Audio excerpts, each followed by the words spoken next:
বাংলাদেশের বাইরে পৃথিবীর বিভিন্ন প্রান্তে যেখান থেকে চ্যানেলে দেখছেন আপনাদের সকলকে সাদর আমন্ত্রণ তৃতীয় মাত্রা দেখবার জন্য। সাম্প্রতিক নানা বিষয় নিয়ে আলোচনার জন্য আমার সঙ্গে স্টুডিওতে রয়েছেন আমার বসা আছেন সাংবাদিক এবং ইকোনমিক রিপোর্টার্স ফোরামের সাবেক সাধারণ সম্পাদক এস.এম. রাশেদুল ইসলাম এবং আমার ডানে রয়েছেন ব্যবসায়ী নেতা বারবিটার সাবেক মহাসচিব মোহাম্মদ হাবিবুর রহমান। স্বাগত আপনাদের দুজনকে তৃতীয় মাত্রায়। রাশেদুল, আপনি সম্প্রতি একটা লেখা আমি দেখলাম দৈনিক ইত্তেফাকে লিখেছেন, যার শিরোনামটা সম্ভবত এরকম যে ডেইলি স্টারে, আমি ইত্তেফাকেও বোধহয় ইত্তেফাকে একটা লেখা দেখলাম আপনার, যে অর্থনীতির চাপ সামলাতে সম্ভবত বিশ্বাসযোগ্য অঙ্গীকারের বিষয় নিয়ে রাজনৈতিক বা বিশ্বাসযোগ্য, আমি দেখলাম শিরোনামে বিশ্বাসযোগ্যতার কথাই আছে। তো সামনে নির্বাচন, সম্ভবত সেটা মাথায় রেখে আপনি লিখেছেন এবং কিছু কিছু প্রসঙ্গ আপনি উল্লেখ করেছেন সেখানে, যে মানুষের আয় ব্যয়ের যে ভারসাম্য সেটার প্রশ্ন, তারপরে জীবনযাত্রার মানের প্রশ্ন, কর্মসংস্থানের প্রসঙ্গ। সো এই যে আপনি বিশ্বাসযোগ্য অঙ্গীকারের কথা বলছেন, আমি এই বিশ্বাসযোগ্যতা নিয়ে আপনার মধ্যে সংশয় কেন তৈরি হলো? আচ্ছা, এইটা কেন বলছি, কারণ আমাদের পলিটিক্যাল দলগুলো নির্বাচনের আগে যে ইস্তেহার ঘোষণা করেন, যে কমিটমেন্টগুলো আসলে দেন, বাস্তবে দেখা যায় যে কমিটমেন্টগুলো আসলে তারা ইমপ্লিমেন্ট করে না। এই জন্য আমি বলছি যে এমন কমিটমেন্ট দেবেন যেটা আসলে আপনি মনের থেকে লালন করেন রাজনৈতিক দলগুলো, এবং যেটা প্রাসঙ্গিক এবং বাস্তবায়নযোগ্য। এমন কমিটমেন্ট আমরা চাই না যে কমিটমেন্ট আসলে বাস্তবায়ন হবে না। এই জন্য আমরা বলেছি যে সেই কমিটমেন্টটা যেন বিশ্বাসযোগ্য হয়, যে যাতে বাস্তবায়ন করেন। এবং আমি এটা বলার চেষ্টা করেছি যে জিলু ভাই, দেখেন যে আমি এই ইস্যু প্রাসঙ্গিক আরেকটি কথা বলতে চাই, যে আমরা আগামী 12ই ফেব্রুয়ারি জাতীয় ইলেকশন হবে, আমরা প্রত্যাশা করছি, এবং সেটি একটি গ্রহণযোগ্য, ক্রেডিবল এবং স্বচ্ছ অবাধ একটি ইলেকশন হবে। তা আমরা দেখেন এই সময় কিন্তু আমরা দেখছি যে রাজনৈতিক যে গণতন্ত্র, পলিটিক্যাল ডেমোক্রেসির কথা বলছেন আপনি নিজেও, আপনার প্রতিষ্ঠান থেকে আমরা দেখেছি যে এগুলো নিয়ে আপনি অনেক কাজ করেন। কিন্তু ইকোনমির যে ডেমোক্রেসি আছে, আপনি যদি দেখেন যে গত 15-16 বছর আমরা বলছি যে একটা ফ্যাসিবাদী শাসন ব্যবস্থা এখানে ছিল। সাথে সাথে আপনি যদি আর্থিক খাতে দেখেন যে একটা গোষ্ঠীর হাতে ব্যাংকের মালিকানা ছিল, বা সরকারের যে বাণিজ্যিক যে সুযোগ সুবিধা, আমরা যেটা বলছি ব্যবসায়িক পরিবেশ, সেটাও কিন্তু একটা ইনফ্লুয়েন্স গ্রুপ যারা যাদের পলিটিক্যাল লিঙ্ক আছে, অ্যালাইনমেন্ট আছে, তারা এইগুলো উপভোগ করেছে বা তারা এইগুলোকে ব্যবহার করতে পেরেছে। এই জন্য আমি বলছি যে আমি আমার ডেইলি স্টারের একটি লেখা সেখানে বলার চেষ্টা করেছি যে আমরা এই রাজনৈতিক যে গণতন্ত্রের কথা বলছি, ডেমোক্রেসির কথা বলছি, এটা শুধু পূর্ণতা পাবে যখন আমরা অর্থনীতিতে আসলে গণতন্ত্রটা আনতে পারবো। সেটা কেমন? আপনি যদি অর্থনীতি বলতে আমি বলছি যে ইকোনমিক গভর্নেন্স, এবং ডেফিনেটলি ইকোনমিক গভর্নেন্স, সুশাসন, যেটি আপনি যদি আর্থিক ব্যবস্থাপনা সেটি যদি বৈষম্যপূর্ণ থাকে এবং সেটা যদি আসলে রাজনৈতিক প্রভাবমুক্ত না হয়, তাহলে কিন্তু এটা কিন্তু সেখানে সুশাসন থাকবে না। এবং আমি বলছি যে অর্থনীতিতে যে সমান অধিকার, কে চাকরি পাবে, কে ব্যাংক থেকে লোন পাবে, আমরা যে ব্যবসা করবে, ইলেকশনকে মাথায় রেখে যখন বলি যে লেভেল প্লেইং ফিল্ড, এক্স্যাক্টলি ভাই, যে ওইটা কোনো জায়গায় অ্যাক্সেস যেন সবার জন্য সমান, এইটার জন্য প্রভাবমুক্তভাবে সেই সমান সুযোগ যেন সবাই পায়। কারণ এটা না হলে কিন্তু আসলে আমরা যে আমাদের এখন অর্থনীতির সবচেয়ে বড় চ্যালেঞ্জ আমি মনে করি যে যদি দেখেন যে বিনিয়োগ এবং কর্মসংস্থান, এটা কিন্তু আসলে সম্ভব না। আপনি পলিটিক্যাল ইনফ্লুয়েন্স দিয়ে একজনকে ব্যাংক থেকে লোন দিলেন, এবং সেটা আমরা গত 15 বছরে দেখেছি যে কীভাবে বাংলাদেশ থেকে টাকা পাচার হয়ে গেছে এই অর্থনীতিতে আসলে ডেমোক্রেসি না থাকার কারণে। এই জন্য আমার মনে হয় রাজনৈতিক দলগুলো তাদের এই যে আপনার ব্যাংকিং সেক্টরের সংস্কার বলেন, এই যে অর্থনীতির গণতন্ত্রায়ন বলেন, বা আমি বলছি যে সবার জন্য সমান অধিকার, সরকারের কাজ হবে যে ব্যবসায়িক দেওয়া, তাই না? সরকার কোথাও ইনফ্লুয়েন্স করবে না। এই জিনিসগুলোকে আমি বলছি যে অঙ্গীকার করতে হবে, সরকারের রাজনৈতিক ইস্তেহার একেবারে অঙ্গীকার করতে হবে, এবং এগুলোর জন্য আমরা যারা গণমাধ্যমে কাজ করি, আপনার মতো যারা দেশের খুব ইনফ্লুয়েন্সিয়াল বুদ্ধিজীবী, বা যারা আমি বলছি যে নাগরিক সমস্ত বটে, এবং আমাদের সাধারণ জনগণ, আমাদের এইগুলো নিয়ে আসলে কিন্তু দাবি উঠাতে হবে। শুধু ওই রাজনৈতিক দলগুলোর স্লোগানে আমরা আমোদিত হয়ে ভোট দিয়ে দেবো, আমি বলছি যে শুধু ভোটাধিকারই কিন্তু আসলে অর্থনীতির মূল গণতন্ত্র না। এখানে ওই রাজনৈতিক গণতন্ত্র শুধু পলিটিক্যাল ইকোনমি, আপনার আলোচনার ধরনটা যেটা, সেখানে পলিটিক্যাল কমিটমেন্টটা খুব জরুরি, এবং আপনার কথা এটাও বোঝা যাচ্ছে যে এক ধরনের বিশ্বাসযোগ্যতা সংকটও আছে আমাদের রাজনৈতিক ডেফিনেটলি আছে, নেতৃত্বের ক্ষেত্রে, ডেফিনেটলি আছে। দলগুলোর আমরা ক্ষেত্রে। অতীতে দেখেছি, এই জন্য আমি এটি বিশ্বাসযোগ্য অঙ্গীকারের কথা বলেছি। সো ইতিমধ্যে আমরা কিছু কিছু রাজনৈতিক দলের বিএনপি সহ কিছু কিছু অঙ্গীকার আমরা দেখেছি যেগুলো ইকোনমির সঙ্গে একেবারে তাদের ক্লোজলি রিলেটেড। 31 দফা যেটা দিয়েছে। 31 দফার বাইরে এই যে এখন ফ্যামিলি কার্ড, এটা সেটা নানা কিছু স্বাস্থ্যসেবা নিয়ে আপনার কাছে কি মনে হয় এগুলো কতটা রিয়ালিটি? নিশ্চয়ই আপনি খেয়াল করেছেন। আমার কাছে মনে হয় বাস্তবসম্মত কতখানি? এটা তো একবারে সম্ভব না, কিন্তু এগুলোকে তারা যদি একটা মানে টাইম ফ্রেম করে যদি করতে চায় সেটা সম্ভব। এবং আসলে কি অঙ্গীকারটা দিল ভাই, আপনি মানে আপনি একটু আগেই একটা বিষয় বলছিলেন যে মানে আপনার ওই যে নিয়ত যদি ঠিক থাকে তাহলে এটা সম্ভব। এবং এর জন্য পলিটিক্যাল উইল, যেটাকে আমরা পলিটিক্যাল রাজনৈতিক সদিচ্ছা, এবং জি সেটা যদি থাকে সেটা সম্ভব। এবং এর জন্য আমাদের কিন্তু একটি ভালো নির্বাচন করতে হবে, মানে করতে হবে। দ্যাট মিনস আমি বলছি যে আপনি যদি ভালো নির্বাচন করতে ব্যর্থ হন তাহলে কিন্তু শক্তিশালী সরকার আমরা পাবো না। আর এইগুলো আসলে এইগুলো করার জন্য শক্তিশালী একটি সরকার দরকার। ভালো নির্বাচন মানে কি আপনার চোখে? ভালো নির্বাচন ডেফিনেটলি আমি একেবারে বলতে চাই যে আমি দেশের একজন নাগরিক, আমি না একেবারে প্রান্তিক পর্যায়ের একজন মানুষ, সমাজের একেবারে প্রান্তিক পর্যায়ের একজন মানুষ, উনি যেন ভয়হীন পরিবেশে ওনার পছন্দের প্রার্থীকে ভোট দিতে পারে। আপনি শুধু ভোটের কেন্দ্রটাকেই হচ্ছে আপনি সুন্দর রাখলেন সেটা না। একটা মানুষ, গ্রামের একটা মানুষ 1 কিলোমিটার দূর থেকে গিয়ে ভোটের কেন্দ্রে যাবে, এই যে 1 কিলোমিটার দূর থেকে যে যাবে রাস্তাতেও কিন্তু কেউ বাধা দিতে পারে। হ্যাঁ, আমি বলছি একটা ভয়হীন পরিবেশে যেন একজন ভোটার তার পছন্দের প্রার্থীকে ভোট দিতে পারে।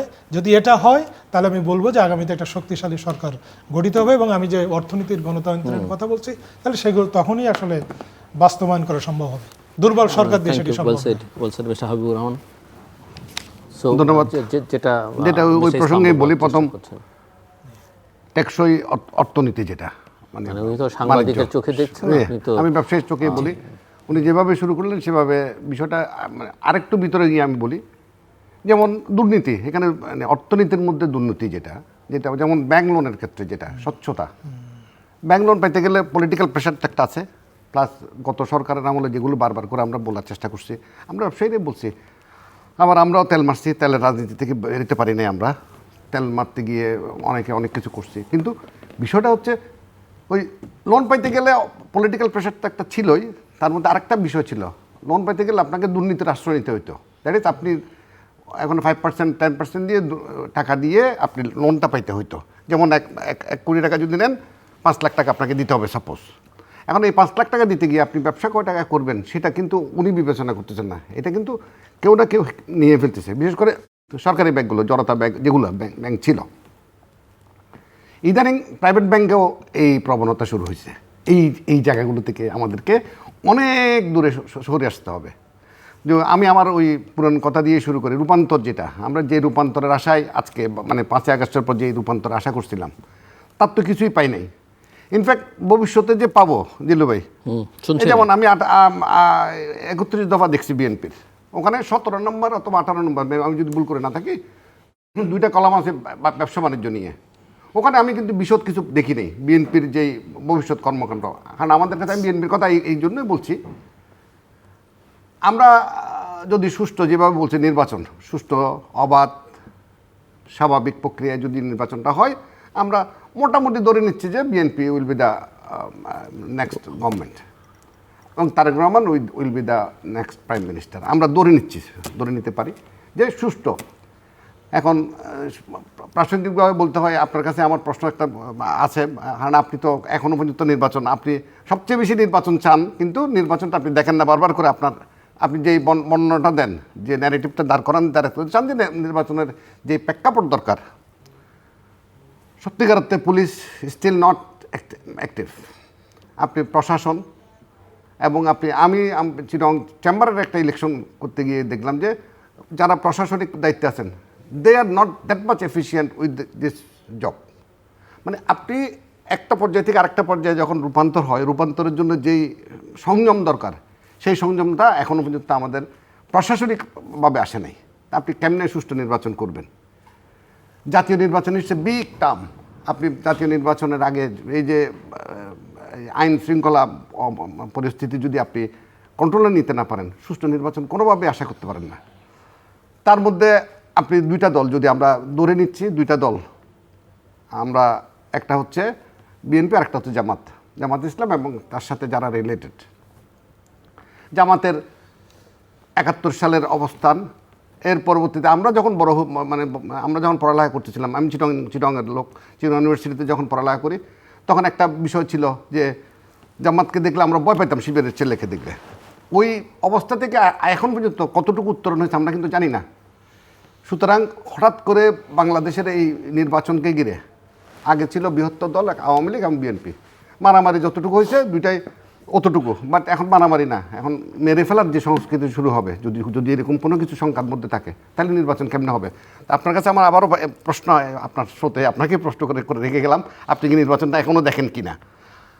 আমি যেটা বলি, আজকে দিন পর্যন্ত আমরা যতটুকু বাইরের সবার সাথে কথা বলে যতটুকু বুঝি, সবাই বলে যে না, নির্বাচন যেমনি করে ফেলবেন উনি, হি ইজ কমিটেড, উনি হচ্ছেন পৃথিবীর বিখ্যাত মানুষ, পৃথিবীর সবাই ওনাকে পছন্দ করে, পৃথিবীর চোখে উনি কোনোভাবেই খারাপ হবেন না। মানে আমাদের ডক্টর ইউনূস সাহেবের কথা বলছেন, উনি একটা বিউটিফুল ইলেকশন দিয়ে যাবেন, যে কোনো ওনার মেকানিজম বোঝার কারো ক্ষমতা নাই, আমাদের কারো ক্ষমতা নাই আর কি।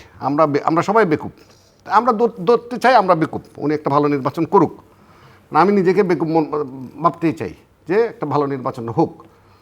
কিন্তু আপনার সাথে আমি ছোট্ট করে বলি, আমি আজকের প্রেক্ষাপটে আমি একটু দেখি, কিন্তু আপনি কতটুকু দেখেন আমি জানি না। তো বিষয়টা হচ্ছে অর্থনীতির জায়গাটাতে যাই আমরা, যে অর্থনীতি যে মূল জায়গাটা, ব্যাংকিং সেক্টর, যেটা ব্যাংকিং সেক্টর তো গত বছর আসলে ধ্বংস করা হয়েছে। উন্নয়নের প্রকল্পগুলো, যেসব প্রকল্পগুলো, এগুলো কী পরিমাণ কত টাকায় করা হয়েছে সেটা নিয়ে আমাদের অনেক ভাবনার বিষয় আছে, আবার নতুন করে ভাবুন। যেমন আমি চিটংয়ের কথা বলি, চিটংয়ে ওনার সাথে বলছিলাম, আনোয়ারাতে যে আমাদের টানেল হয়েছে, এই টানেলের এখনও দরকার ছিল না। টানেলের ওই টাকাটা দিয়ে 5,000 কোটি টাকা, ওটার উপযোগিতা এরকম নাই, ওইটার উপযোগিতা এখনো পর্যন্ত হয়নি। ওইটা দিয়ে যদি আপনি 6 লেন করে দিতেন, অথবা ডেডিকেটেড চিটগং টু ঢাকা যদি একটা ডেডিকেটেড হাইওয়ে করা যায়, এটা তাহলে 2.5 ঘন্টার মধ্যে যাওয়া যাবে। ডেডিকেটেড করতে হবে, ইট শুড বি। আমরা সেদিকে মনোযোগ দিই নেই। সবচেয়ে ব্যবসা বাণিজ্যের ক্ষেত্রে সবচেয়ে দুর্ভাগ্যজনক কি বিষয় জানেন জিল্লু ভাই? আমরা যারা উদ্যোক্তা হয়েছি নিজের উদ্যোগে, আমরা যারা আমাদের বয়স যেটা, দ্যাট ইজ 90 সালে যারা ব্যবসা করছে, এরপরে দেখেন আপনি, মানে ধনী লোকের ছেলেরা ছাড়া নতুন করে কোনো এন্টারপ্রেনার জন্ম হয়নি। কিন্তু আপনি 90-এর পরে কিন্তু বাংলাদেশে কোনো সেই অর্থে অমুক গার্মেন্টসের মালিক, আমরা যেমন সবগুলো 90-এর আগে, কিন্তু 90 সালের পরে কিন্তু এন্টারপ্রেনার বাংলাদেশে নতুন করে কোনো উদ্যোক্তার জন্ম হয়নি। এবং উদ্যোক্তার জন্মানোর যে প্রক্রিয়াটা, সেই প্রক্রিয়া অনেক বেশি, আপনি অর্থনীতির ভাষায় যদি বলেন, যতটুকু ফোকাস দেওয়া দরকার। কারণ আপনি লোন নেবেন, লোন নেওয়ার সময় ঘুষ দিতে হবে, ঘুষ দেওয়ার পর আপনি আবার যখন প্রজেক্ট করতে যাবেন সেখানেও ঘুষ দিতে হবে। ইম্পোর্ট করার সময় কতক্ষণ ডলার থাকবে, কতক্ষণ ডলার থাকবে না। এত সংকটের মধ্যে তো আপনি নতুন করে এন্টারপ্রেনার আপনি দেখেন, সত্যিকার তো 90 সালের পরে কোনো, কিন্তু আমরা যেটা বলি তথাকথিত ধনী লোক বলি, বাংলাদেশের ধনী লোকের সবগুলো কিন্তু 90 সালের আগের ধনী লোক। নতুন করে আপনি অমুকের ছেলে বড় লোক হয়েছে ধনী, সেটা কিন্তু অমুকের ছেলে, কোনো নতুন করে কোনো প্রজন্ম, এই জায়গাগুলোকে আমাদেরকে অনেক বেশি কনসেন্ট্রেট করতে হবে। নতুন প্রজন্মকে, যারা জেনজি বলেন, এই জেনজি শুধু মিছিল মিটিং করবে, মপ করবে, এটার জন্য জেনজির দরকার নেই। জেনজিকে একদম উপযুক্ত জায়গায়, ব্যবসা বাণিজ্যের ক্ষেত্রে, উদ্যোক্তা গ্রহণের ক্ষেত্রে ওদেরকে কাজে লাগাইতে হবে। আমাদেরকে সেই জায়গায় অর্থনীতিতে ফোকাস করতে হবে। সো রাশিদুল ইসলাম, আমি একটু আপনার কাছ থেকে বুঝতে চাই, আপনি যদিও বলছিলেন যে বিশ্বাসযোগ্য অঙ্গীকার এবং কি ধাপে ধাপে কি করবে সেগুলো একটু বোঝার জন্য, খালি এটা বললেই হলো না যে আমি এটা করবো, কীভাবে করবে সেটাও আপনি বুঝতে চাইছেন। কিন্তু আমি যদি আপনার কাছ থেকে বুঝতে চাইছি, আপনি একজন সাংবাদিক হিসেবে, বাংলাদেশের ইকোনমিক গভর্নেন্স তো একটা বড় অর্থে কথা, কি প্রবলেমস কি আসলে, মানে মূল সংকট কোথায় কোথায় দেখেন যেটা আসলে অ্যাড্রেস করা দরকার, এবং যেটা নিয়ে আপনি আসলে প্র্যাগমেটিক এক ধরনের কমিটমেন্ট পলিটিক্যাল পার্টিগুলোর কাছ থেকে আশা করেন? কোর এরিয়াস কি যেটা অ্যাড্রেস করা দরকার? জিল্লু ভাই, আপনার প্রশ্নের উত্তরটি প্রথমে যেটি আমার বলবো, আমার আপনার কাছে মনে হতে পারে আপনি এটা কেন বলছেন, আমাদের অর্থনীতিতে যে সমস্যাগুলো রয়েছে এগুলোকে যদি আসলে আমরা এখন উত্তরণ করতে চাই, প্রথমে দরকার একটা বিশ্বাসযোগ্য অংশগ্রহণগুলো নির্বাচন। কারণ এটা ছাড়া কিন্তু এটার উত্তরণ সম্ভব না। আপনি যদি বিনিয়োগের প্রসঙ্গ নেন, যেটা আমরা বলছি যে আগের সরকারের সময় এবং এই সরকারের সময় আমরা যেটা দেখছি যে বিনিয়োগে কিন্তু আসলে কোনো রকম আমরা ওইভাবে কোনো ভালো কিছু দেখতে পাই নাই। তো বিনিয়োগটা আসলে, আপনি যদি রাজনৈতিক স্থিতিশীলতা না থাকে, আপনি যদি আস্থার জায়গাটা বা শঙ্কার জায়গা থেকে থেকে একজন ব্যবসায়ী ভাই ভালো বলতে পারবেন যে একজন বিনিয়োগকারীর কাছে, তাহলে তো আসলে নতুন বিনিয়োগ আসবে না বা এন্টারপ্রেনারশিপ হবে না। এখন এই বিনিয়োগের যে আস্থা, এটা যদি আপনার কিভাবে সম্ভব? একমাত্র একটা ভালো ইলেকশন দিয়ে সম্ভব, আর অন্যভাবে সম্ভব না। এই মুহূর্তে আমরা দেখছি যে আমাদের এই আপনি বলার সময় আমি একটা জিনিস দেখছিলাম, এই মুহূর্তে সাউথ এশিয়ার সবচেয়ে ইনফ্লেশন বেশি হচ্ছে বাংলাদেশে। ইনফ্লেশন তো প্রতিদিনের আপনাকে যেমন মানে ইয়ে করে, আপনার চেয়ে হয়তো একেবারে প্রান্তিক মানুষ তাকে আরও বেশি প্রভাবিত করে প্রতিদিন, তাই না, ইনফ্লেশন। এবং আমরা খুব চমৎকার, আপনি যদি শ্রীলঙ্কার কথা দেখেন, শ্রীলঙ্কা কিন্তু একসময় আপনি জানেন যে 40-এর উপরে ইনফ্লেশন হয়ে গেছিলো, পাকিস্তানে 20-এর উপরে হয়ে গেছিলো। এখন কিন্তু পাকিস্তান, শ্রীলঙ্কা আমাদের থেকে কমে গেছে ইনফ্লেশন। এবং শ্রীলঙ্কার ইন্টারেস্টিং আমার যেটা মনে হয়, শ্রীলঙ্কায় ইনফ্লেশন কমার বড় কারণ ওই জায়গায় একটা রাজনৈতিক স্থিতিশীলতা এসেছে, তাদের ওই যে শঙ্কার জায়গা দূর হয়েছে। তো এটা আসলে আমার কাছে মনে হয় এখন রাজনৈতিক স্থিতিশীলতা, এবং আমরা যেটি বলছি যে একটা সামাজিক অস্থিরতা। আমি আপনার মতো ওই যে মানে আমি বলছি যে ওই যে মফ বা এটা বলবো না, কিন্তু সমাজে কোথাও কোথাও এক ধরনের অস্থিরতা রয়ে গেছে, এবং আইন শৃঙ্খলা পরিস্থিতির আপনার অবশ্যই উন্নতি করতে হবে। এবং এটা করতে পারলেই, আপনি একজন ব্যবসায়ীর সঙ্গে কথা বললেই উনি বলবে, দেখবেন যে আইন শৃঙ্খলা পরিস্থিতির উন্নতির কথা বলবে, এই যে নির্বাচনের কথা বলবে, এইগুলো আমাদেরকে ইমিডিয়েটলি করতে হবে। এবং আমি জিলু ভাই আবারও বলবো যে আমি দেশের একজন মানুষ হিসাবে মানে এবং দেশপ্রেমের জায়গা থেকে যে আগামীতে একটা বিশ্বাসযোগ্য এবং অংশগ্রহণমূলক নির্বাচন হতে হবে। ভাই যে প্রশ্নটি আপনাকে করেছিল ওটা একটু আমি রিলেভেন্ট করতে চাই। আমি ব্যক্তিগতভাবে দেখি যে একটি ইলেকশন হবে, সেই ইলেকশনটা কতটুকু ভালো হবে এটা শুধু সরকারকে একা আমার মনে হয়, কিন্তু আপনি কিন্তু বলছেন যে ভালো নির্বাচন আপনি চান, না এইটা আমি অবশ্যই বলছেন যে ভালো নির্বাচন ছাড়া স্টেবল গভর্নমেন্ট।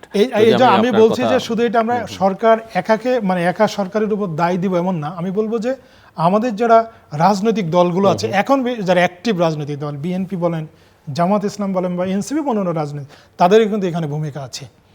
কারণ বাংলাদেশে আপনার হচ্ছে মাত্র 1 লাখ আর্মি দিয়ে বা হচ্ছে কয়েক লাখ পুলিশ দিয়ে আপনি যে খুব সুন্দর ইলেকশন করবেন, আমি আপনার শুরুতে যেটি বলছিলাম যে আপনার 1 কিলোমিটার দূর থেকে গ্রামে একজন মানুষ হচ্ছে ভোট দিতে যাবে, সে তো রাস্তায় হচ্ছে প্রতিবন্ধকতা সৃষ্টি হতে পারে তার, তাই না? এই জন্য বলছি যে আসলে রাজনৈতিক দলগুলোকে কিন্তু ইতিবাচক মানসিকতা এবং আসলে তারা এখানে অ্যাক্টিভ রোল প্লে করতে হবে, এটা ছাড়া ভালো ইলেকশন সম্ভব না। আর আপনি যেটি বলছিলেন যে অর্থনীতিতে এখন প্রবলেম, আমি মূলত দেখি যে এখানে আমাদের দেখেন যে 2024 সালে যে আমরা যে জুলাই অভ্যুত্থান দেখেছি, সেখানে বেসিক্যালি কিন্তু কর্মসংস্থানকে কেন্দ্র করে হয়েছিল। জব ক্রিয়েশন আমি মনে করি বাংলাদেশের সবচেয়ে বড় প্রবলেম। আপনি যদি জব ক্রিয়েশন করতে পারেন তাহলে বাংলাদেশে যে আমি বলছি যে সামাজিক অস্থিরতা, আর আপনি যদি বলেন যে প্রথম আলো পত্রিকা অফিসে বা ডেলি স্টার পত্রিকা অফিসে হামলা করেছিল, সত্যিকার অর্থে আমরা যদি মানে কর্মসংস্থান তৈরি করতে পারি তাহলে আমরা এইগুলো দেখব না। আমি ব্যক্তিগতভাবে বিশ্বাস করি, এবং এই কর্মসংস্থান তৈরি করতে হবে। এবং আমি খুব অবাক হই, আমি ইকোনমিক্সের ছাত্র, দীর্ঘদিন অর্থনৈতিক সাংবাদিকতা করেছি। আমার কাছে মনে হয় আপনি যদি সারা পৃথিবীর পলিটিক্সটা দেখেন, ইভেন আপনি যদি ওই সংযুক্ত আরব আমিরাত যেখানে কখনো ইলেকশন হয় না, আমারও মনে হয় ওই দেশের শাসকদের তাদের যে পলিসি সে পলিসির অগ্রভাগে থাকে অর্থনীতি তারা শক্ত করবে। আমাদের দেশে যারা রাজনীতি করেন আমার কাছে মনে হয় অর্থনীতিকে তারা প্রায় মানে একেবারে অগ্রভাগে রাখতে চান না। বিএনপি যেটা বলার চেষ্টা করছে, বিএনপির বেশ কিছু নেতৃবৃন্দ বা গুরুত্বপূর্ণ ব্যক্তিবর্গ আমার অনুষ্ঠানে এসে বলছেন যে তারা এখন ওই পলিটিক্সটাই চান, পলিসি ডিবেট হোক, পলিসি ইস্যুস নিয়ে কাজ করতে চান। Do you believe that? আমি বিএনপির আমি বিশ্বাস করতে চাই এই কারণে 24-এর যে গণ অভ্যুত্থান আমরা দেখেছি, রাজনৈতিক দলগুলো যদি অর্থনীতিকে পাশ কাটিয়ে শুধু ওই ন্যারেটিভ তৈরি করার বা আরেকজনকে গালিগালাজ করা বা কীভাবে আছে মাস্তানি স্টাইলে পলিটিক্স করা, এইটাকে যদি লালন করে, আমি মনে করি যে আগামীতে যে দলই করবে তারা মানে ক্ষমতায় এসে তাদের দেশ পরিচালনার ক্ষেত্রে কঠিন হবে। কারণ যাদেরকে বলছি তরুণরা, আমি একজন সংবাদকর্মী হিসেবে আমার মধ্যে একটা আদর্শ থাকতো, কিন্তু আমি ব্যক্তিগতভাবে মনে করি যে এই রাজনীতিকে আর প্রশ্রয় দেওয়া ঠিক হবে না। আপনি যদি অর্থনীতি নিয়ে পলিটিক্স না করেন, আপনি যদি কর্মসংস্থান তৈরি করার সেই পলিসি সেই পরিবেশ তৈরি করতে না পারেন, তাহলে আপনি কেন দেশে রাজনীতি করবেন? শুধু মাস্তানি করা বা মাফিয়াতন্ত্র, মানে আমরা যেটা দেখেছি গত 15 বছরে দেখেছি যে গালিগালাজ করা করা, আমরা এইগুলো দেখতে চাই না। এবং এইগুলো বিএনপি যদি সত্যিকার অর্থে এগুলো করতে ব্যর্থ হয়, বিএনপি কিন্তু প্রবলেমে পড়বে। এবং আমি বিশ্বাস করি বিএনপির নিশ্চয়ই সেই বোধোদয় হয়েছে। এবং বিএনপির যিনি এই মুহূর্তে চেয়ারম্যান তারেক রহমান, ওনার সাম্প্রতিক যে বক্তব্য আমার কাছে ম্যাসিউড মনে হয়েছে, এবং উনি সেই পলিটিক্সটা করতে চাচ্ছেন। এখন আগামী দিনে দেখা যাবে, কিন্তু তার আগে আমি আবারও বলি একটি শক্তিশালী ভালো ইলেকশন আমরা দেখতে চাই, যার মাধ্যমে একটা শক্তিশালী রাজনৈতিক মানে শক্তিশালী সরকার গঠিত হবে। প্রতিনিধিত্বশীল সরকার, হ্যাঁ, রাজনৈতিক সরকার হবে সরকার। যারা এগুলো অ্যাড্রেস করতে পারবে। মেশাবুর রহমান। যেটা বলছিলেন উনি যে শ্রীলঙ্কার কথা বলছিলেন যে শ্রীলঙ্কা হঠাৎ করে মানে অনেকগুলো চেঞ্জ আসছে, এটা আসলে শ্রীলঙ্কা আমি শ্রীলঙ্কায় খুব শীঘ্রই গেলাম। আমরা যখন রাত্রে ঢুকতেছি তখনই দেখি সব স্ট্রিট লাইটগুলো বন্ধ। আমরা পর্যায়ে ড্রাইভারকে জিজ্ঞেস করলাম স্ট্রিট লাইট বন্ধ কেন, বললাম আমরা কিচ্ছুতা সাধন করতেছি। তাদের বাসায় তারা বললো আর কি যে আমরা একটু এনার্জি সেভ করার জন্য এই কাজটা করতেছি। আপনি যদি সেম জিনিসটা বাংলাদেশে করেন, যদি করেন আপনি পারবেন না। আমরা সেভাবে আমরা প্রথম চিৎকার শুরু করে দিব বাঙালি, আমরা আমরা জাতিগতভাবে আমি খারাপ। আমরা সেই জায়গা থেকে প্রথম হচ্ছে নিজে ভালো হইতে হবে। ওখানে প্রত্যেকটা লোক রাতে 2টার সময় আপনি মানে লাল বাতি জ্বলছে, ড্রাইভার গিয়ে দাঁড়ায় গেছে, এক পর্যায়ে বলে কেউ তো নাই, আমি ইচ্ছে করে বলছি শব্দটা, বলে যে this is I have to maintain. তারা এই জায়গাটাতে মেনটেন করতেছে। বাংলাদেশ এমন একটা দেশ, বাংলাদেশের শুধু 2টা জায়গায় সিগন্যাল বাতি আছে, হাত দিয়ে ট্রাফিক কন্ট্রোল হয়। এটা কোন দেশ? আমরা কোন দেশে বাস করি? এই জায়গাগুলো উত্তরণ করতে হবে রে ভাই। মানে আপনি অর্থনৈতিক উন্নয়নের সাথে সাথে আপনার এই মোরালিটিটা আপনার যদি ডেভেলপ না করে আপনি উই ক্যানট সার্ভাইভ। আমরা আলটিমেটলি পিছিয়ে যাব। নাম্বার 1 আপনি এই যেমন সুশাসন, অর্থনীতির সুশাসন, যেটা আলটিমেটলি সুশাসনের বিষয়টা তো বাংলাদেশ ব্যাংকের বাংলাদেশ ব্যাংকে প্রত্যেকবার হয়েছে কি আগে যে নমিনেটেড ওখানকার গভর্নর যিনি উনি নমিনেটেড বাই সরকার। আমরা এবার চিটংয়ে বিএনপির পক্ষ থেকে একটা বাণিজ্য সংলাপ চিটং একটা হয়েছে, আমির খসরু মাহমুদ সাহেব ওরা ছিলেন, আমরা সুযোগ পাইছি। তা ওখানে কিছু জায়গায় বলছি যে অর্থনীতিকে চাঙ্গা করার জন্য মূল ফোকাসটা তো অর্থনীতি ছাড়া তো রাজনীতি আসলে কোনোভাবেই এগোনো যাবে না। আমরা সেই জায়গাতে বলছি, যেমন আমরা ট্রেড বডিগুলোতে বলছি, আমি ওই বক্তৃতায় বলছি, আমাদের আরেকজন বলছিল, খুব সুন্দর করে বলছিলেন উনি, যে আপনি ব্যবসায়ীকে নেতা বানান, আপনি আপনার দলের কোনো লোককে যদি ফেডারেশনের নেতা বানান, চেম্বারগুলোর নেতা বানান, তাহলে দেশ কিন্তু পিছিয়ে যাবে। অর্থনীতির জায়গাটা চালাইতে হবে মানে ব্যবসায়ীদেরকে দিয়ে। আপনি যদি আপনার দলের লোকরে দিয়ে অর্থনীতি চালাইতে যান, এখন আমাদের দেশের প্রবলেমটা কোথায় হয়েছে জানেন? ওই আগে যেরকম কিছু লোক ছিল যারা তেল মারতে টায়ার্ড বানিয়ে ফেলছে। আপনি যতক্ষণ আপনি যে কিছুক্ষণ আগে বলতেছিলেন যে তারেক রহমানের যে বডি ল্যাঙ্গুয়েজ বা যেই অবস্থান দেখতেছেন, ইনফ্যাক্ট এভরিথিং, বাচনভঙ্গি, উচ্চারণ, শব্দ চয়ন, সব কিছু উই আর প্লিজড। আমরা নাগরিক হিসেবে মনে করতেছি ওকে ফাইন, কিন্তু ওই তেলবাজদের থেকে দূরে থাকতে হবে। আমরা ওনার কাছে আশা করি যে আপনি যারা তেল মারবেন, এবং উনি চেষ্টা করতেছেন, যদ্দূর দেখলাম, যেমন ওই দিন বলতেছিলেন কি বলবেন না, মাননীয় বলবেন না, এটা ভালো লক্ষণ। কিন্তু যে যতটুকু 31 দফায় আমি পড়লাম পুরোটা, পরে ওই 2টা শুধু প্যারাগ্রাফ আছে যে ব্যবসা বাণিজ্য নিয়ে, ওই জায়গাটাতে আরেকটু ফোকাস করতে হবে। অর্থনীতি চাঙ্গা করতে না পারলে দেশ আসলে কোনোভাবে যাবে না।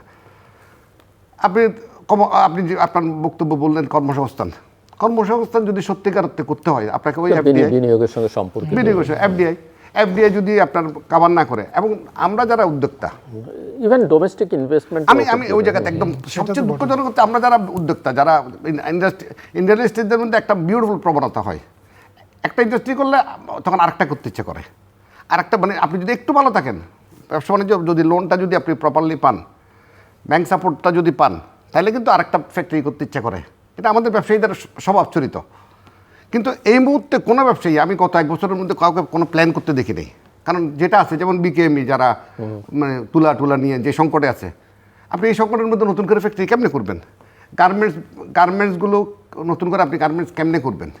আপনি লিড টাইম যেটা বলি, আমরা বন্দরকে এখনও পর্যন্ত সেইভাবে ডেভেলপ করতে পারি নাই। আমরা বলি যে ভিয়েতনাম নাকি আমাদের থেকে 2 দিন আগায় আছে, দ্যাট ইজ টোটাল ওদের কর্মকাণ্ডে, সেবাতে আমাদের থেকে 2 দিন, তাহলে আমি 2 দিন পিছিয়ে আছি। আমাদেরকে এই জায়গাগুলোতে অনেক বেশি কনসেন্ট্রেট করতে হবে, বিশেষ করে চিটং বন্দর কেন্দ্রিক। আমরা যেহেতু চিটং বন্দরকে নিয়ে বলি, বাণিজ্যিক রাজধানী ডিগলার দেওয়া হইলো চিটংরে, তার কোনো সিটে ফোটা কিছু করা হয়নি, শুধু ডিগলারের মধ্যে থেকে গেল। এই জায়গাগুলোকে অনেক বেশি কনসেন্ট্রেট, ব্যবসা বাণিজ্য এবং ডিসেন্ট্রালাইজেশন, এইটাও অত্যন্ত জরুরি। সব কিছু ঢাকা কেন্দ্রিক। এই ঢাকাকে আপনি কী করতেছেন, কোথায় নিয়ে যাচ্ছেন? অর্থনীতি যদি আপনি সমৃদ্ধ করতে হয়, তাহলে আপনি ডিসেন্ট্রালাইজেশন যেতে হবে। আমি একটু আপনার শোতে গার্মেন্টস যারা ম্যানুফ্যাকচারিং এদের জন্য এনাদের জন্য বলতে চাই, আপনারা কেন গাজীপুরে ফ্যাক্টরিটা করেন আমি এখনো পর্যন্ত বুঝি না, জানেন দিল্লু ভাই? আপনি সবচেয়ে কম ইজি হয় চিটংয়ের আশেপাশে, আমি চিটং বলতেছি না, আশেপাশে কোথাও করলে আপনি ইভেন ফেনীতে করলে অনেক বেশি ইজি টু পোর্ট। আপনি কেন এটা গাজীপুর চলে আসলো আমি কিন্তু এখনও পর্যন্ত বুঝে উঠতে পারি নাই। মানে আপনার কি ইচ্ছা হয়েছে, আপনি সেজন্য করে ফেলছেন? এটা সরকারিভাবে ডিসাইড করতে হবে যে এই জায়গায় তোমাকে এতটুকু রেঞ্জের মধ্যে তোমাকে এই ফ্যাক্টরিগুলো করতে হবে, সরকার এগুলোতে উদ্যোগী হইতে হবে। অর্থনীতিকে যদি বাঁচাইতে না পারি, বিশেষ করে গার্মেন্টস সেক্টরকে যদি আমরা অ্যাক্টিভ করতে না পারি অনেক বেশি, তাহলে কিন্তু আমরা আরও পিছিয়ে যাব। এবং গার্মেন্টসকে বাঁচাতে গেলে বন্দরকে সক্রিয় করতে হবে, বন্দরকে বাঁচাতে গেলে এনবিআরকে সক্রিয় হতে হবে। আপনি একটা গুডস আনলাম, আমি আনার পর অ্যাসেসমেন্ট করতে গেলাম, চিটং এনবিআর আমাকে আটকাই দিল। আমলাতান্ত্রিক জটিলতা এখনও কিন্তু ঘুষ বাণিজ্য, দুর্নীতি বাণিজ্য চলতেছে, ফরম্যাট চেঞ্জ হয়েছে, নগদ আর বিকাশে গেছে, হয়তো আপনার সামনাসামনি হয়তো অনেক কিছু করতেছে না। এই জায়গাগুলো আমাদেরকে অনেক বেশি কনসেন্ট্রেট করতে হবে। তারপর যেটা রাজনৈতিক দলগুলোর যে সদিচ্ছা, আমি তো যতটুকু বুঝি, আমি যতটুকু রাজনীতি বুঝি, রাজনীতি যতটুকু, এবং বিএনপির এই মুহূর্তে যে অবস্থান, বিশেষ করে বিএনপিতে যারা অর্থনীতি নিয়ে কাজ করেন, আমি ওই দিন সামহাও আমরা একটা অনুষ্ঠানে ডক্টর মঈন খান এবং ওনারা যারা ছিলেন আর কি, ওনাদের সদিচ্ছার কিন্তু এই মুহূর্তে কোনো অভাব নাই। বিশেষ করে তারেক রহমান সাহেব যখন আসার পর থেকে সব কিছু নিয়ে, ব্যবসা বাণিজ্য নিয়ে ফোকাস চলতেছে, কিন্তু ওই জায়গাতেও সংকটের জায়গা তৈরি হবে। কিছু কিছু লোক আমি বিসিসির প্রেসিডেন্ট হবো এখন থেকে তেল মারা শুরু করছে। এই জায়গাগুলো ওনাদেরকে অনেক বেশি স্ট্রং থাকতে হবে যে না, আমি কোনো দলীয় লোকরে বিসিসির প্রেসিডেন্ট বানাবো না, বানাবো আমরা কাকে, যে ব্যবসাটা বুঝে, যে সত্যিকার অর্থে আগামী দিনে এফবিসিসিকে সক্রিয় করতে পারলে আপনি ওয়ার্ল্ড, মানে পৃথিবীব্যাপী যত বাণিজ্য, যেমন আমেরিকাতে যে অতগুলো সেমিনার হয়, ওই জায়গাগুলোতে আপনি এমনও লোক দেখছি আমরা গত 17 বছরে একটা লাইন ইংরেজি বলতে পারে না, সে এফবিসিসির প্রেসিডেন্ট। আমি নাম বললাম না কারো। আপনাকে তো ওই জায়গায় ওই সক্ষমতা অর্জন করতে হবে যে আপনি অন্তত ইংরেজিটা ভালোভাবে বলতে পারেন, একটা সুন্দর বক্তৃতা দিতে পারেন। আপনি না, উনি আমার দলের লোক, উনি হবেন প্রেসিডেন্ট। সব জায়গায় এই যে দলীয়করণ থেকে অর্থনীতিকে মুক্ত করা, সব জায়গা থেকে একদম। এখানে আমি একটু রাশিদুল ইসলাম একটু আপনার কাছ থেকে বুঝতে চাই যে এই যে আকাঙ্ক্ষা, অঙ্গীকার সবই গুরুত্বপূর্ণ, কিন্তু ব্যক্তিও গুরুত্বপূর্ণ। কোন জায়গায় কে দায়িত্ব পালন করছে।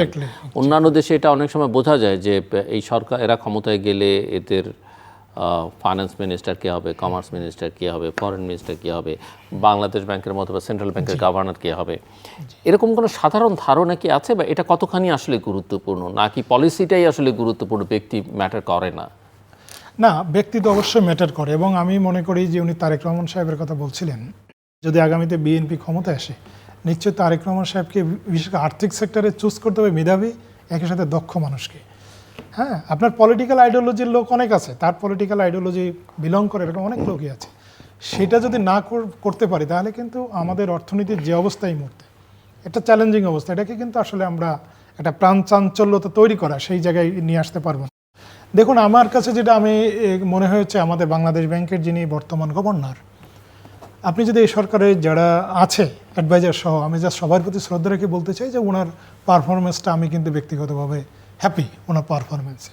কারণ উনি কিন্তু একজন দক্ষ লোক। আপনি ওনার প্রিভিয়াস যদি দেখেন, উনি দীর্ঘদিন IMF-এ ছিলেন প্রায় 30 বছর, এবং ওনাকে আমি দীর্ঘদিন চিনি আর কি। আপনার এরকম যদি মেধাবী এবং দক্ষ, এবং একই সাথে আপনি যেটি বলছিলেন যে প্রভাবমুক্ত হয়ে কাজ করার পরিবেশটাও লাগবে। কিন্তু আপনি বাংলাদেশ ব্যাংকে যদি আপনি স্বাধীনভাবে কাজ করতে না দেন জিল্লু ভাই, তাহলে কিন্তু শুধু আপনি বাংলাদেশ ব্যাংক সহ অন্যান্য যেসব আর্থিক সেক্টরের নিয়ন্ত্রক সংস্থা তাদেরকে আপনি একেবারে স্বাধীনভাবে করে দেন এবং সেখানে মেধাবী দক্ষ মানুষ বসান, আমার মনে হয় এটা পরিবর্তন সম্ভব। জিল্লু ভাই, আমি একটা বিষয় বলতে চাই। বহু আগে আমি একজন রিপোর্টার হিসেবে, আমরা বিশ্বব্যাংকের একজন কান্ট্রি ডিরেক্টর যিনি বাংলাদেশে দীর্ঘদিন কাজ করেছেন, আমরা তার ওই যে তারা মাঝে মাঝে প্রোগ্রাম করতে জার্নালিস্টদের নিয়ে, কোনো একটা রাতের বেলায় কোনো একটা তাদের একটা ইভেন্টে আমরা জিজ্ঞেস করেছিলাম যে বাংলাদেশের এই বিশেষ করে ব্যাংকিং সেক্টর ভালো হওয়া সম্ভব কীভাবে। উনি একটি চমৎকার কথা বলেছিলেন আমাদেরকে, বলেন যে শুধুমাত্র গুড গভর্নেন্স, এই শব্দটাই উনি বলেছিলেন, এটা দেন আপনার বাংলাদেশ, আপনি যে ব্যাংকিং সেক্টরের কথা বলছেন সব ঠিক হয়ে যাবে। আসলেই তাই। আপনি যদি আপনার ব্যাংকের বোর্ডে যদি মানে একেবারে যারা পিওর ব্যবসায়ী বা যারা আসলে বসার যোগ্য, পলিটিক্যাল এই মানে মতাদর্শের বাইরে গিয়ে, আপনি যদি রাজনৈতিক প্রভাবমুক্ত অবস্থার বাইরে গিয়ে যদি আপনি মানে ব্যাংকগুলোর বোর্ড করেন, নিশ্চয়ই সে ব্যাংক ভালো চলবে। আপনি বাংলাদেশ ব্যাংকে যদি স্বাধীন করে দেন, মানে একেবারে তার মতো করে সে পলিসি করতে পারবে। আমার মনে হয় এইটা খুব জরুরি। এবং আগামীতে আমরা গত এই সরকারের পুরো সময় কিন্তু নতুন বন্দোবস্তের একটি শব্দ শুনেছি। আমার মনে হয় অ্যাটলিস্ট এই সময় আমরা হয়তো নতুন বন্দোবস্ত ওইভাবে কার্যত ওইভাবে দেখতে পাই নাই, কিন্তু আগামী ইলেকশনের পরে আমরা সত্যিকার অর্থে একটা নতুন বন্দোবস্তের দিকে যাব। আর আমি ব্যক্তিগতভাবে বিশ্বাস করি যদি আপনি আর্থিক সেক্টরে আসলে নতুন বন্দোবস্ত করতে পারেন, আমরা রাজনৈতিক অঙ্গনে যে বিশৃঙ্খলা দেখি বা খারাপ যে জিনিসগুলো দেখি এগুলো এমনিতেই চলে যাবে। আপনি আসলে কিন্তু রাজনৈতিক অঙ্গনে যত বিশৃঙ্খলা থাকবে আর্থিক খাতে বিশৃঙ্খলা ততটুকু হবে না। মানে কি আগে ঘোড়া আগে না গরু আগে? না, আমি মনে করি যে আপনার অর্থনীতিকে ঠিক করতে হবে। তাছাড়া আসলে এটা আপনি কোনোভাবেই ঠিক করতে পারবেন না। আপনি অর্থনীতিটা ঠিক করেন, তাহলে দেখবেন যে আপনি এই যে তেলবাজ লোকের সংখ্যাও কমে যাবে। হ্যাঁ, এই অর্থনীতিকে আমরা ঠিক করতে পারি না বলে আমাদের আর্থিক খাতে, ব্যাংকিং খাতে নানা রকমের রিফর্মসের কথা আমি শুনেছি। তো রিফর্মস যেটুকু হয়েছে সেটুকু আপনি কি মনে করেন এবং সেটা কতখানি সাস্টেইনেবল? রিফর্মস শোনেন, এই সরকার কিন্তু একটা জিনিস কিন্তু বেশ কিছু সাস্টেইনেবল কিনা সেটা, হ্যাঁ সাস্টেইনেবল রিফর্মসের উদ্যোগ নিয়েছিল, সেগুলো আসলে ওই অর্থে কার্যকর করতে পারি নাই ট্রুলি। তবে বাংলাদেশ ব্যাংকের যিনি গভর্নর, ওনার কথা এই জন্য বলছিলাম, ওনার নেতৃত্বে কিছু রিফর্মস কিন্তু হয়েছে আমি বলবো, এবং উনি কিছু ভালো উদ্যোগ নিয়েছে। এখন এইগুলোকে কিন্তু কন্টিনিউ করতে হবে। আপনি যেমন উনি ওই যে 5টা যে ব্যাংক আপনি জানেন যে একটা হ্যাঁ হ্যাঁ, এবং সেখানে কিন্তু একটা হোপ তৈরি হয়েছে। আমি বলছি যে এইগুলোকে যদি আগামী সরকার এসে কন্টিনিউ না করে তাহলে কিন্তু আগে সে লোনের ক্ষেত্রে তো করলো, লোনের ক্ষেত্রে যাদের ব্যাড লোন ছিল তাদেরকে একটা সুযোগ দিয়েছেন উনি। এবং এখন কিন্তু আপনি ব্যবসায়ী ভালো বলতে পারবেন যে এখন এলসির জন্য দৌড়াদৌড়ি করা লাগে না, আগে কি অবস্থা ছিল আমরা জানি। এই যে উদ্যোগগুলো এগুলোকে কিন্তু কন্টিনিউ করতে হবে। আমি মনে করি আরো জোরদার করতে হবে। হ্যাঁ, আরো জোরদার করতে হবে। এবং আমি যেগুলো আবারও বলি যে জব ক্রিয়েশনটাকে যদি আমরা টার্গেট ধরি, যেমন আমি যদি বলি যে গত 15 বছরে আপনি দেখবেন অনেক বড় বড় প্রজেক্ট ইমপ্লিমেন্ট হয়েছে, পদ্মা সেতু, বা আপনি যদি বলেন যে মেট্রো রেল, নিশ্চয়ই এগুলো ভালো। উনি একটি প্রজেক্টের কথা বলছিলেন, আমি একজন সংবাদকর্মী হিসেবে জানি ওই প্রজেক্টের আসলে উপযোগিতা নাই। হয়তো কোনো একজন প্রভাবশালী মন্ত্রী ওই পারে ওনার বাসা, তাই না, বাড়ি, একজন মন্ত্রী, যার জন্য ওই প্রজেক্টটা নেওয়া হয়েছে। এইরকম যাতে না করে, আমি বলছি যে জব ড্রাইভেন যে প্রজেক্ট এইসব যদি সরকার নেওয়ার চিন্তা করে, এবং আমি বলছি যে ব্যবসায়িক পরিবেশটাকে আরও কীভাবে সুন্দর করা যায়, দ্যাট মিনস আপনি যেমন পোর্টের কথা বলছিলেন, পোর্টটাকে আরও কীভাবে ভাইব্রেন্ট করা যায়, বা এই যে আমরা যে আমলাতন্ত্রের কথা বলি এনবিআর, আমরা তো জানি এনবিআর এর কর্মকর্তারা আসলেই এই একজন ব্যবসায়ীকে একদিনের জায়গায় 5 দিন ঘোরায় কিছু টাকা নেওয়ার জন্য। এটা একটা ট্রুলি আমরা সংবাদকর্মী হিসেবে আমরা আমি জানি এইগুলো, আমি দীর্ঘদিন এই এনবিআর রিলেটেড কাজ করেছি, দীর্ঘদিন রিপোর্টিং করেছি। এই জায়গাগুলো তো উত্তরণ করতেই হবে। এখন নতুন বন্দোবস্তটা কি, আপনি যদি এটাই করতে পারেন তাহলে তো নতুন বন্দোবস্ত এইটা। আর আমি আবারও আপনাকে বলতে চাই যে বাংলাদেশে যারা পলিটিশিয়ান তাদের মুখে যেভাবে আপনি অনেক মানুষের সাথে বেশি কথা বলার সুযোগ হয়েছে, তো আমরা আপনার জুনিয়র হিসেবে, আমরা সংবাদপত্র হিসেবে আমি দেখেছি যে মানে ওই পলিটিক্যাল লোকজনের মধ্যে এই শুধু পলিটিক্যাল কথাবার্তা, রাজনীতি, এই অর্থনীতি নিয়ে খুব বেশি কথাবার্তা নাই। আমি মনে করি এইগুলোকে আমরা সবাই এইগুলো নিয়ে একটু মানে ভূমিকা রাখার দরকার। রাজনৈতিক দলগুলোকে এক ধরনের প্রেসার ক্রিয়েট করা। এই জায়গায় আরেকটা প্রশ্ন আপনাকে করে আমি সাহেবুর রহমানের কাছে, যে এখানে গণমাধ্যমের আসলে ভূমিকাটা কি হওয়া উচিত? এই যে আপনার যে আকাঙ্ক্ষা, হ্যাঁ আপনি বলতে পারেন যে আমি তো লিখেছি, অনেকেই লেখেন, আমি যদি বলি গণমাধ্যম অ্যাজ এ হোল আসলে কি রোল প্লে করা উচিত এই জায়গায়? আপনি এখনো দেখেন আমরা যারা ইকোনমিক রিপোর্টটা আমি যদি বলি, আপনি যদি টিভি চ্যানেলের 40 মিনিটের একটা মানে একদম প্রিমিয়াম টাইম যেটা, প্রিমিয়ার টাইম যেটা, সেই সময় 40 মিনিটের 50 মিনিটের একটি খবর যদি দেখেন, দেখবেন যে এই ইকোনমি রিলেটেড একটা খবর একদম লাস্টে 30 মিনিটের পরে যাচ্ছে। আমি মনে করি এই জায়গায় ফোকাস দিতে হবে। এই জায়গায় ফোকাস দেওয়া ছাড়া আপনি যেটি বলছিলেন যে কোনটি আগে, রাজনীতি না অর্থনীতি, আপনি অর্থনীতিটাকে ঠিক করেন না, দেখবেন এই যে রাস্তায় ক্যাওয়াজ করার লোক আপনি পাবেন না। এটা আমি ব্যক্তিগতভাবে বিশ্বাস করি। আমি নিরাশার জায়গাটা বলি আগে। নিরাশার জায়গা হচ্ছে লোহা এবং সিমেন্ট, দুই সেক্টর, যেটা দুই সেক্টর মূলত আপনি যারা লোহা এবং সিমেন্ট নিয়ে করেন, যখনই অর্থনীতির দেশের অবস্থা কেমন, শুধু ওই দুইটা প্যারামিটার দেখলে অলমোস্ট বোঝা যায়। আপনি যে ইনফ্লেশন দিয়ে আমি আমার দেশের প্যারামিটার বোঝা, যে অর্থনৈতিক জায়গা হচ্ছে কিনা, কি অবস্থা, প্রান্তিক উবার যদি চালান ওনাদের কাছে যে টাকা পয়সার যে ক্লিয়ারেন্স যেটা, সেটা দিয়ে আপনি অনেক বেশি বুঝবেন না। একদম ক্লিয়ার কাট বোঝার ইন্ডিকেটর হচ্ছে লোহা এবং সিমেন্ট। দেশে যখন লোহা এবং সিমেন্ট ফ্যাক্টরি যখন নিম্নমুখী, তখন আমাদেরকে ধরে নিতে হবে যে আমাদের অর্থনীতি ব্যাড শেপে চলে গেছে। তো সেই জায়গাতে আমরা কিন্তু সত্যিকার, আমি দুইটার সাথে আমার বড় ভাইদের সাথে আমার যোগাযোগটা আছে, এবং আমি স্পেসিফিক জানি যে দুই সেক্টরের অবস্থাই ভালো না, খুবই খারাপ অবস্থা। তো এইভাবে তো অর্থনীতি চলতে পারে না, যেটা বলতেছিলেন যে অর্থনীতির যে অবস্থা আজকে, আপনি ইম্পোর্ট হচ্ছে না দেখে ডলার আছে, আপনার রিজার্ভ আছে, ইম্পোর্ট হচ্ছে না দেখে কিন্তু this is not the index. আপনি রিজার্ভ মানে this is not the index. Inflation দিয়েও আপনি অনেক কিছু বুঝবেন না, ঠিক আছে, ইনফ্লেশন অনেক সময় অনেক কিছু, বাট মূল জায়গাগুলো ফোকাস করতে হবে। এবং ওই ঘুরে ফিরে একটা কথাই বলতে হবে জিল্লু ভাই, যেটা হচ্ছে সুশাসন। মানে সুশাসন বলতে রাষ্ট্রীয় সুশাসন না, অর্থনৈতিক সুশাসন। যিনি এই যে উনি বাংলাদেশ ব্যাংকের গভর্নর, যিনি এই যে অ্যাপয়েন্টমেন্ট যেটা ছিল, এই টাইপের অ্যাপয়েন্টমেন্ট হইতে হবে, যে যিনি দক্ষ, যিনি সত্যিকার অর্থে, এখন শস্য যদি বুথ থাকে, যদি বাংলাদেশ ব্যাংকের গভর্নর যদি নিজে যদি দুর্নীতিবাজ হন, এবং আমাদের এই যে যতগুলো টুলস আছে বাংলাদেশে, যতগুলো যেমন দুদক, যত কিছু আছে, দুদককে যদি আমি সত্যিকার অর্থে ভয় পাই, আমি যদি সরকারি অফিসার হই, আমি কিন্তু ক্রাইমটা করতে অনেক বেশি মানে দুর্বল থাকবো।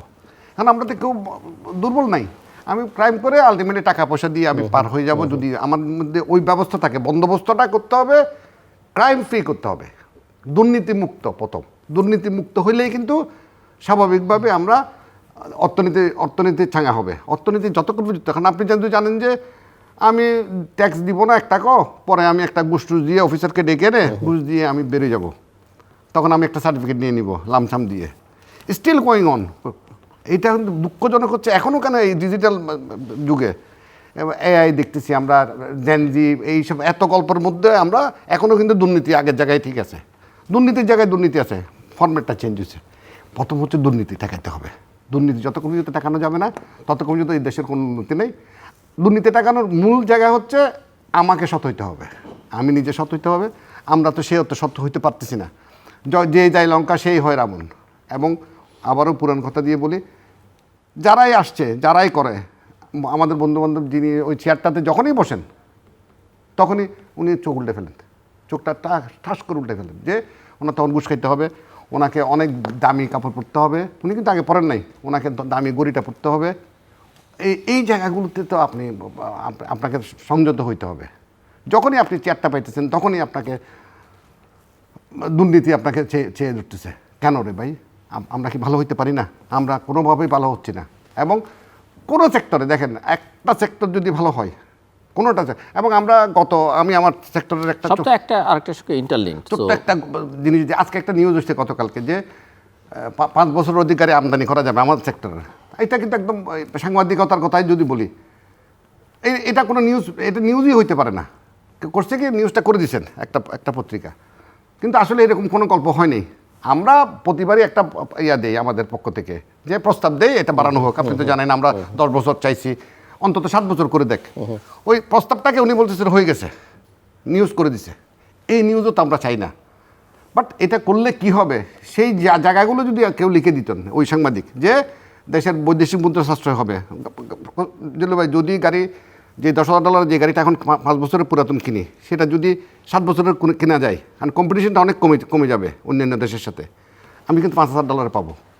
একদম আপনি নিম্ন মধ্যবিত্ত যিনি গাড়ি চালাইতে চাচ্ছেন, যেটা এখন 20 লাখ টাকা, তখন কিন্তু আপনি 16 লাখ টাকায়, 15 লাখ টাকায় গাড়িটা পাবেন। এবং দেশের বৈদেশিক মুদ্রা সাশ্রয় হবে। সবচেয়ে বড় কথা হচ্ছে অর্ধেক দামে পাচ্ছেন। তো এই জায়গাগুলো একটু খেয়াল করলেই করে দিবেন। কিন্তু আমলাতান্ত্রিক দরিদ্রতা, সোফার আমরা যদি বাণিজ্য মন্ত্রণালয়ে যারা আছেন, তারা শুনতেই চায় না যে পুরান গাড়ি আসতেছে। পুরান গাড়ি বাবারে, আমি এখনও তো বড় লোক হই নাই। আমরা সিঙ্গাপুর হয়ে গেছি, আমরা মালয়েশিয়া হয়ে গেছি, এই ফাঁকাফাঁকি তালে ওরাও আছে এখনও। আমরা তো কিছুই হইনি এখনও বাবা, আমরা গরিব। আমাদেরকে গরিব হিসেবে আমাদেরকে পুরান গাড়িগুলো আনতে দাও। এবং এই গাড়িগুলো সত্যিকার অর্থে, আমি দায়িত্ব নিয়ে আপনার সামনে বলি, এই তথাকথিত অন্যান্য যেসব ব্র্যান্ডগুলো আসে অন্যান্য দেশ থেকে, আমি নাম বললাম না, তাদের থেকে অনেক বেটার টয়টার গাড়িগুলো, মানে জাপানি ডোমেস্টিক মডেল গাড়িগুলো অনেক মানে ভালো গাড়ি। সেই গাড়িগুলো আনতে দিবেন না। কি নতুন দেশ পুরান গাড়িতে ছেয়ে যাবে, মানে আমলাতান্ত্রিক জটিলতা। এটা ওরা কে বুঝেছে, কোন দল বুঝেছে, কোন লোক বুঝেছে? ওই ব্র্যান্ডনিওয়ালাদের থেকে সম্ভব কোনোভাবে তারা ইনফ্লুয়েন্সড। এই জায়গাগুলো আমাদেরকে সরে আসতে হবে দিল্লু ভাই, নাইলে এই দেশের কোনো উন্নতি নেই। আমার দেশে 10 বছরের পুরাতন গাড়ি ওপেন করে দেওয়া উচিত। আমি আমার সেক্টরটাই বললাম। রাশেদ ইসলাম, একটা প্রশ্ন, যে নির্বাচন যদি ঠিকঠাক মতো হয় ওনার আকাঙ্ক্ষা অনুযায়ী, এবং সরকার যারাই গঠন করুক না কেন, অ্যাজ এ জার্নালিস্ট আপনি তাদের ওই যে থাকে না প্রথম 100 দিনের একটা প্রোগ্রাম তারা নেয় হানিমুন পিরিয়ড হিসেবেই যে মানুষকে ইমপ্রেস করার জন্য, আপনি কি এক্সপেক্ট করেন মানে যেই ক্ষমতায় যে প্রথম 100 দিন তাদের আসলে কি করণীয় হবে বেশ ইকোনমিক সেক্টরে? বা আপনাকে যদি সাজেস্ট করতে বললাম, অ্যাডভাইজার হিসেবে বলা হয় যে আপনি আমাদেরকে সাজেস্ট করেন। আমি একটা লাইন বলে রাখি, একটা লাইন, ওই যেটা আমি তেলের গল্প বলতেছিলাম, তেলের গল্পটা একটু আমার হঠাৎ মনে পড়ছে। এটা আমাদের এক বন্ধুর নাম, ওর নাম হচ্ছে আরেকটা নাম আর কি, তো দুইটা নাম একসাথে ছিল, তার নাম তারেকে ছিল, দুইটা নাম সাথে ছিল। সে কয়েকদিন থেকে দেখি সে নিজেকে বারবার কোথাও যেখানে লেখার সময় তারেক লিখতেছে। আমি দুষ্টামি করে গতকালকে বলতেছিলাম যে এতদিন তুমি আরেকটা নাম লিখতে, এখন হঠাৎ করে তুমি তারেক, মানে আমরা কত কি পরিমাণ তেলবাজ চিন্তা করেন আমরা, আমি বুঝতে পারছি আপনাকে। আচ্ছা, বিশেষ সুবিধা পাওয়ার জন্য, বিশেষ সুবিধা পাওয়ার জন্য। জি জিলু ভাই, দেখুন আমার কাছে যেটি মনে হয় যে 100 দিনে তো আসলে মানে অর্থনীতিতে খুব বেশি পরিবর্তন না করা সম্ভব না, বাট ইনিশিয়েট করা ব্যক্তিগতভাবে মনে করি যে আমরা যে সংস্কারের কথাগুলো বলছি, সেটা ব্যাংক সংস্কার বলেন, কর ক্ষেত্রে সংস্কার বলেন, বা আমি বলছি যে শ্রমিকদের যে মজুরি বা একজন শ্রমিকের যে অধিকার, মানে আমি বলছি যে একজন কৃষকের যে উদ্যোক্তা হওয়ার যে অধিকার, উনি উদ্যোগ কথা বলছেন, এইসব জায়গাগুলোতে তারা সূচনা করতে হবে তাদেরকে যে আমরা এটা করছি, এবং তাদের ওই 100 দিনে দেখিয়ে দিতে হবে যে আমরা 5 বছরে এটা করব। আরেকটা বিষয় জিল্লু ভাই, আমি একটু আপনাকে বলতে চাই, আপনি আগেই প্রশ্ন করছিলেন জিল্লু ভাই, আমি যে দুইটি রাজনৈতিক জোট বলবো যে আগামী নির্বাচনে যারা প্রতিদ্বন্দ্বিতা করছে, একটি বিএনপির নেতৃত্বে আর একটি জামাতের নেতৃত্বে, জামাত এনসিপি মিলাই।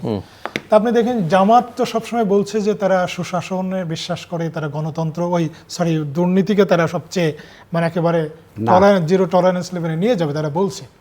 আরেকটি জিনিস দেখেন যে আমি বলছি যে বিএনপির চেয়ারম্যান তারেক রহমান গণমাধ্যম বা সম্পাদক সহ, আপনিও সম্ভবত ছিলেন, আপনি ছিলেন, তো উনি কিন্তু ওখানে ইকোনমি নিয়েও কথা বলেছেন। উনি বলেছেন যে কোনো রাজনৈতিক দলের অনুষ্ঠানে যাই না, আচ্ছা, কখনোই না। 5 আগস্টের আগের ওই অবস্থা আমরা যেতে চাই না। উনি সামাজিক সুরক্ষার কথা বলেছেন, যে প্রান্তিক মানুষকে কিভাবে সুরক্ষা দেওয়া যায়, এবং উনি কিন্তু ব্যবসা বাণিজ্যের কথা বলেছেন যে আমরা সুশাসনের দিকে যেতে চাই, উনি এটা বলেছেন। আমি বিশ্বাস করতে চাই যে এই দুই রাজনৈতিক জোট যারাই নির্বাচনে বিজয়ী হোক, তারা যেন, আমি যেটি আমার লেখায় লিখেছিলাম ইত্তেফাকে, যে বিশ্বাসযোগ্য অঙ্গীকার জন্য আমরা, মানে তারা যদি আসলেই আমাদের সাথে যেন কোনো প্রতারণা না করে, তারা যেটি বলছে এটা মিন করে বলছে, এবং তারা এটা অঙ্গীকার মানে এটা বাস্তবায়ন করবে।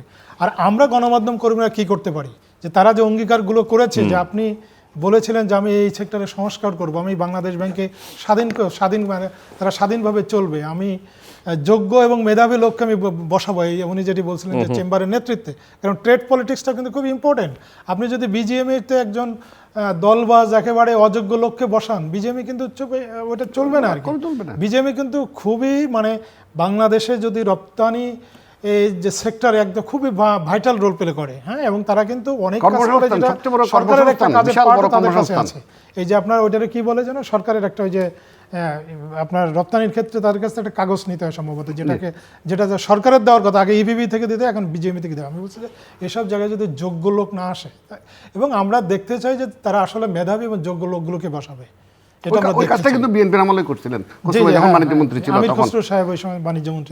আমি ওই আপনার প্রথম আমরা যখন বলতেছিলাম সবকিছু, এবং আমরা কিন্তু আমি যেটা একটু আমরা গণমাধ্যম কর্মীরা আমরা প্রশ্ন করব যে আপনি তো এটা চেয়েছিলেন, এটা করতে পারলেন না, আমরা প্রেসার ক্রিয়েট করতে হবে আমাদের সেই জায়গায় কাজ করতে হবে, প্রশ্ন করার অভ্যাসটা যেটা দেখছি না।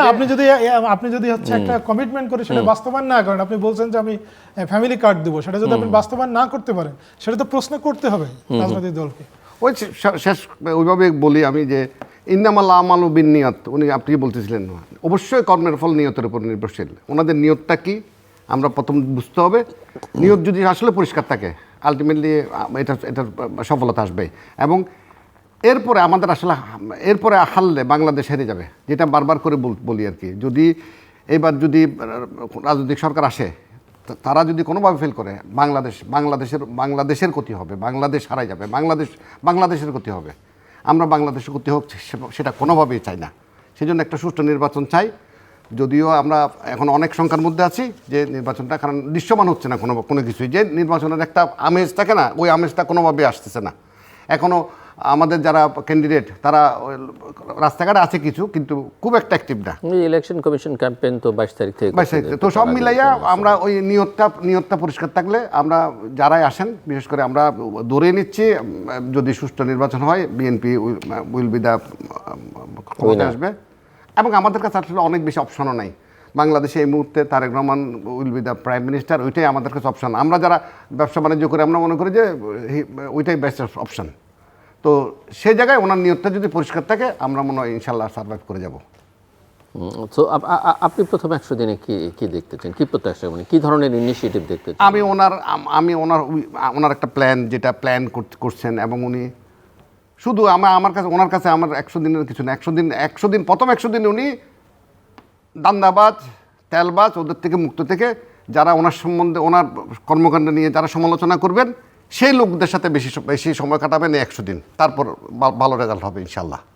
100 দিন কোনো কিছু করতে হবে না, শুধু ওই যারা তেলবাজ যারা দান্দাবাজ ওদের থেকে দূরে থাকেন, শুধু আপনি সমালোচনা না শুনেন কোথায় কোথায়। একটা সায়েন্টিফিক স্টাডি আছে যে কোনো মানুষের অভ্যাস বা যে কোনো স্বভাব কিছু বদলাতে হলে 66 ডেজ দরকার হয়। সো 66 দিন দরকার, 40 দিন। আমাদের ক্ষেত্রে আমরা বলি 40 দিন, 66 দিন লাগে। স্টাডি বলে যে 66 দিন। তো 66 দিন হলে আপনি মানে 100 দিনের মধ্যে যদি তেলবাদ ইয়েদের থেকে মুক্ত থাকতে পারেন আপনি মনে করেন, আলহামদুলিল্লাহ সমালোচকদের কাছে টানেন, পরের 5 বছরের জন্য নিশ্চিত দেশটা ঠিকঠাক থাকবে। যেমন 66 দিন উনি যথার্থই বলছেন। আমরা মদিনাতে যখন ইয়াতে যাই 5 দিন মিনিমাম থাকতে হয়, মানে 40 ওয়াক্ত নামাজ পড়তে হয়, মানে দ্যাট ইজ 40 দিন হচ্ছে মিনিমাম আর কি। 40 দিন যদি থাকতে পারে তাহলেও অনেক কিছু। 100 দিন সেক্ষেত্রে 60 ডেজ বা 100 দিন যদি হয়ে যায় পারবেন উনি। Rashedul Islam, closing remarks. Closing রিমার্কসে আমি আবারও বলবো যে আগামীতে একটি খুবই ভালো ইলেকশন দেখতে চাই, যে ইলেকশনের মাধ্যমে একটি শক্তিশালী সরকার আসবে। এবং এই নির্বাচনটাকে আমি শুধু ওই যে নির্বাচন ঘিরে তো আমার অনেক প্রত্যাশা, সেই প্রত্যাশা শুধু রাষ্ট্র ক্ষমতা বদলের নয়, আমি আমার লেখায় লিখেছিলাম রাষ্ট্র পরিচালনার ধরনের বদল চাই। এটি আমার ক্লোজিং রিমার্ক। শুধু ক্ষমতার বদল যেন না হয়, রাষ্ট্র পরিচালনার ধরনের বদল হয়। আমি যেটি বলছিলাম যে অর্থনৈতিক যে গণতন্ত্র সেটার জন্য থাকে, নাহলে শুধু ওই যে আমরা ভোট দিব, ভোটের অধিকারটুকু হয়তো পাবো, কিন্তু আমি বলছি যে সাধারণ মানুষের যে সুফল গণতন্ত্রে, সে সুফলটি সাধারণ মানুষ পাবে। রূপান্তরের পতাকাটা বাংলাদেশ। হ্যাঁ, দর্শক অনুষ্ঠানের শেষ প্রান্তে আমরা সামাজিক যোগাযোগ মাধ্যম ফেসবুক, এক্স এবং ইউটিউবে তৃতীয় মাত্রা লাইভ স্ট্রিম হচ্ছে, আপনারা দেখতে পারেন। টেলিভিশনের পর্দায় দেখতে না পারলে যে কোনো সময় যে কোনো স্থান থেকে ইউটিউবে তৃতীয় মাত্রা চ্যানেলটি সাবস্ক্রাইব করে এই পর্ব বা পুরো পর্বগুলো আপনারা দেখতে পারেন। মিস্টার হাবিবুর রহমান এবং mister S M Rashedul Islam, অসংখ্য ধন্যবাদ এই আলোচনা অংশ নেবার জন্য।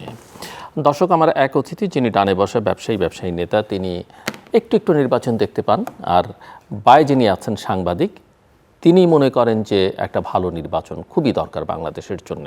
এবং ভালো নির্বাচনের একটা খুব গুরুত্বপূর্ণ ইস্যু উনি রেজ করেছেন যে মানুষ যেন নির্ভয়ে বাড়ি থেকে ভোট কেন্দ্রে যেতে পারে। এই যাবার পথে, এমনকি আমি আরেকটু যোগ করে বলি, ফিরেও যেন সে কোনো শঙ্কার মধ্যে না থাকে। এটা যদি নিশ্চিত করা যায় তাহলে বুঝতে হবে অ্যাটলিস্ট এক ধরনের ভালো নির্বাচন হয়েছে। অনেকগুলো প্রশ্ন তারা আলোচনা করেছেন। অর্থনীতি আগে না রাজনীতি আগে, দুটোই সমান্তরাল গতিতে চলতে হয়। তবে সাংবাদিক রাশেদুল ইসলাম বলছেন যে অর্থনীতিটা যদি ঠিকঠাক করা যায়, ফিক্স করা যায়, পলিটিক্সটা অটোমেটিক্যালি হয়ে যাবে। এবং সেখানে দুজনে ইকোনমিক গভর্নেন্সের, গুড গভর্নেন্সের ইস্যুটা বারবার টেনে এনেছেন। Access to